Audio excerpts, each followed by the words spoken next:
So the way that I read you, and you can definitely let me know if I'm wrong, obviously, because you are you, is that people that don't come from a lot, me and you, Yeah. um, obviously have different decisions that lay before us in life than people that come from everything or people that come from a very stable household, two loving parents. And this kind of gets into the dilemma. I remember years ago, Tommy Lahren had said something. She's a political commentator in the US, had said something to the effect of, well, Jay-Z used to sell crack.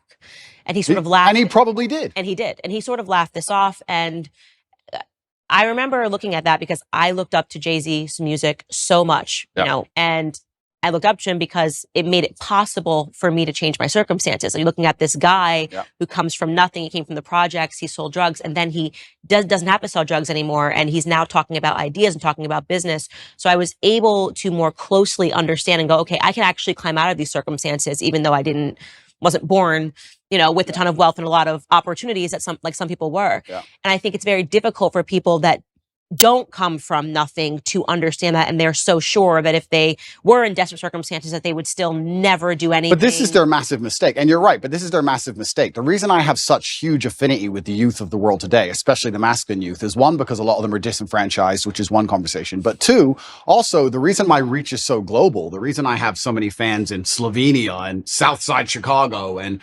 I've had kids from Ulaanbaatar come up to me, Mongolia, all around the world, is because I speak to the disenfranchised. And part of that is always going to be, or is going to involve, financially disenfranchised.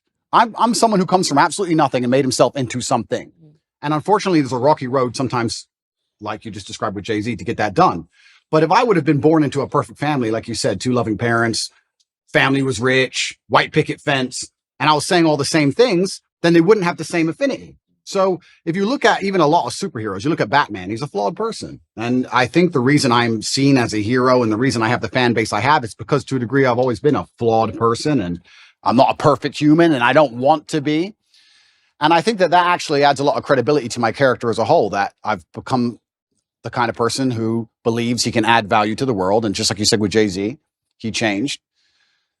And the biggest thing for me personally, though, truthfully, and I want the whole world to understand this, I've been forensically analyzed by multiple different federal agencies from different countries for the last 17 months, analyzing every aspect of my entire life across the last 10 to 15 years. And what did they find?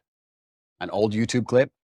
That's the worst they could find. No sexual perversion, no drugs, no genuine criminal acts. They found something semi-immoral in a YouTube clip.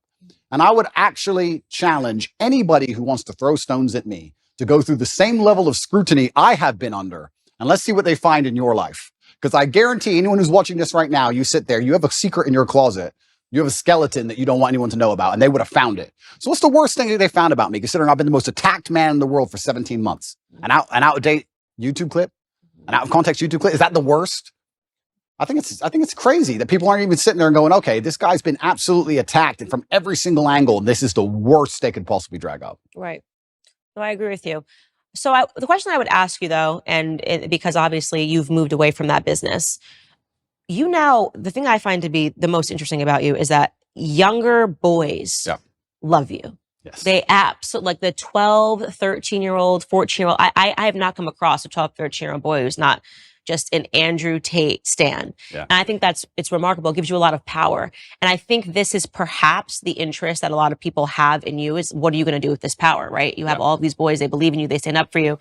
And that is why it becomes important to state, I'm not sorry that I lived through this. I don't think I would say that I'm sorry for anything decisions that I made when I was young either, because this is the deck of hands that I was given. What do you want me to do? Yeah. But at the same time, I do try to, now knowing that I have such a following of a lot of young ladies that follow me, say like, listen, I did the idiot stuff, so you don't have to. Power and responsibility go hand in hand. And that's the thing that's so interesting, these out-of-date clips, and they want to talk about these things from 10 years ago. At the time when I was talking to camera, those videos are made for private circulation initially. Secondly, I wasn't trying to educate the world on anything back then. I didn't have the kind of power and influence I have back then.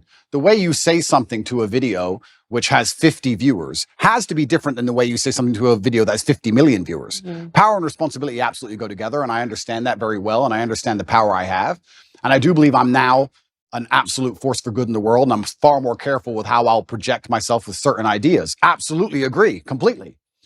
But that's the thing that's even so crazy about all of it. These old videos that everyone's so concerned about wouldn't even circulate if my haters weren't constantly trying to use them against me. They'd be disappeared into the history of the internet. I don't know where these things come from. I don't know where they were found. I don't know where they are. It's kind of crazy. A lot of people are making all these constant attacks on me, and I don't watch a lot of it. I'll have to be honest with you, Candace. I don't watch all of it, but a lot of the videos are so outdated. The only reason they even exist now is because my haters are so desperate trying to take me down. They don't have any concern for them being seen because they wouldn't be circulating them otherwise. So yeah, absolutely. Power and responsibility go hand in hand. And I do believe that I now have a huge platform, and with young boys, they're exceptionally interested in my case. I do believe to a degree I'm an anti-hero. I do believe to a degree that the harder I'm attacked, the more credibility is given to me in the eyes of my fans.